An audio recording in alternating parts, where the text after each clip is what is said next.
In today's story, Joey Wheeler finally steps up and becomes the main character. Now donning the Millennium Puzzle, surely we only have one question indeed. Has he become a better duelist? Not really.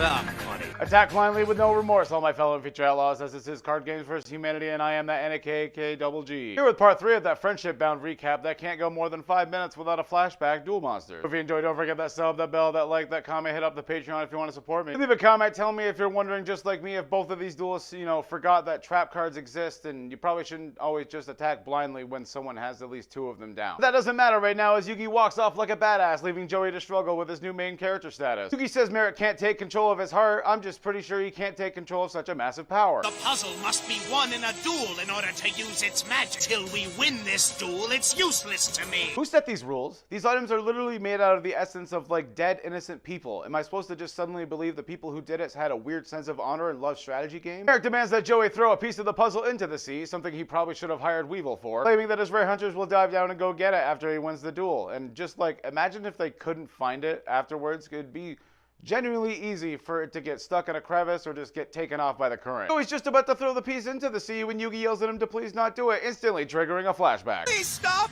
My grandpa just gave me that puzzle! Sorry, twerp. No. Have you no, wimps had no, enough? You're not Or showing do the you whole want fucking more? clip. Turn it off. Everyone thinks Joey is struggling in his mind to throw it into the sea, but the truth is his body's just trying to adjust to the new main character powers as best it can, forcing him to fall to his knees as he drops his cards. Clearly, this is just too much for him. Eric is pissed off that Joey chose to put the piece of the puzzle back together, but does his signature 180 by just saying, screw it, fine, keep it if you want, you stupid little kid. Only 14 minutes left on the clock, and Merrick yells at Yugi to get on with the duel, even though the last episode ended with it still being on his turn. This does cause Red Eyes to gain at least 500 of the attack points that it lost from Rocket Warrior last turn. Finally drawing bait of the Magnet Warrior, Yugi says he wants to try his best to make the real Joey break through again, laying 2 cards down and summoning his trusty Magnet Boy to the field. Holy crap, actual dueling recap on a dueling show? I almost forgot what it was like for the last few episodes. Yugi is a strong duelist, so he decides not to attack despite Merrick having absolutely no protection on his side, just ending his turn and letting Joey draw into another Panther Warrior, a monster strong enough to wipe out his Red Eyes and the rest of his life points. But before doing so, Merrick decides to do his best impression of the only words running through the mind of your average toddler. Destroy! Destroy! Destroy! He summons Panther Warrior to the field despite having nothing to tribute for its attack before putting Rocket Warrior in invincible mode. Onslaught.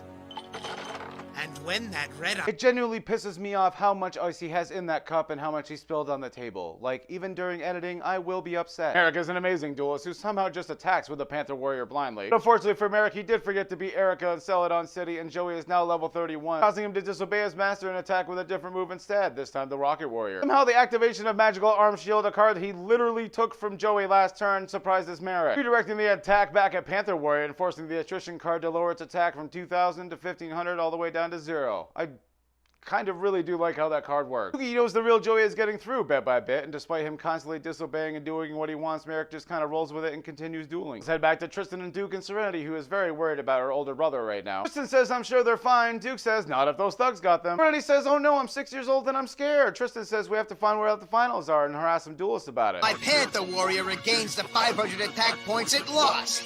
Big deal! Oh man, little Yugi in sassy mode is the best. I'm not gonna lie, I might have responded with the exact same line. Yugi sacrifices Beta for Beast of Guilford and attacks Rocket Warrior instead of Panther for some stupid reason. I mean, at least if he attacked with both the Beast of Guilford and the Red Eyes that he keeps in attack mode for no apparent reason. Would have destroyed both monsters and left him with hardly any life points. It just bugs me, you know? Just to see him harassing this one duelist who only has 1 star chip like the chump that he is before being shocked at the sight of something horrible. That Duke Devlin's got a lot of nerve holding Serenity's hand like that. Probably already slept with her, honestly. Somehow in a city that's apparently 11 miles long at the very least, the Rare Hunters manage to find our heroes by just loafing around, forcing Tristan to ask Duke to take care of Serenity while he takes care of some unfinished business. He's about to fight 3 grown men at the same time, isn't he? Well, they're fucking dead. What? Watch it! Cross on the green, not in between! As much as I want to make a vagina joke about that, I can't get over the fact that she was doing 70 miles an hour down a basic city block with people walking around everywhere. Never mind that, because let's head back to Tristan, who has literally beaten the shit out of 3 large grown men with seemingly no damage taken. Interrogating one of them like this is Pulp Fiction or something, demanding to know where his friends are. Naturally, this man, values his life, so he tells them that they're at the Domino Pier. My Valentine comes out of nowhere, now only at 60 miles per hour this time. With Duke and Serenity now safely inside the vehicle, Tristan asks where the hell they came from. Duke says, don't worry about that, these hot chicks really want a 4-way, but we gotta be quick about it. Tristan says, I accept these terms. They're underground duelists that lie, cheat, and steal. Lie, cheat, and steal, huh? There might be a certain individual I remember who exemplified that life more than anyone. Viva la raza! Tristan tells Mai that she's going the wrong way because it definitely makes sense that he wouldn't have just told her where to go as soon as he got in the car. I mean, like, come on, man, that's some kid level shit.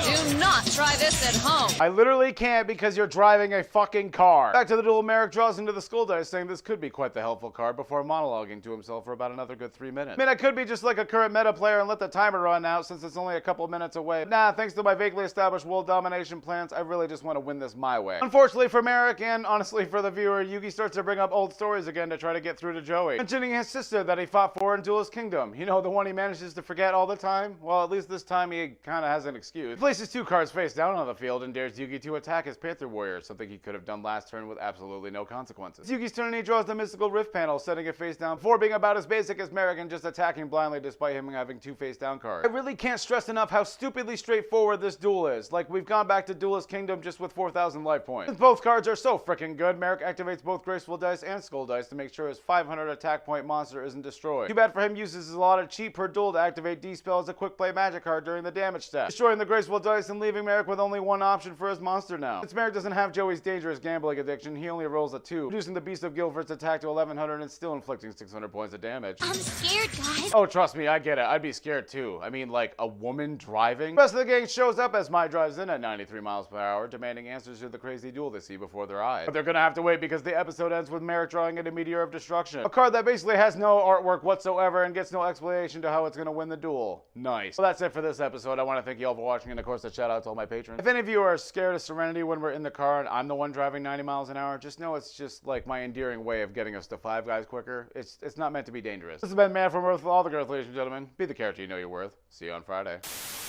Yugi says Merrick can't cantankerous. Only 14 minutes left on the clock and on the clock. Back to the duel, Merrick draws into Skull Dice and says that this card would... I mean, I could be just like a current meta player and let the timer run out.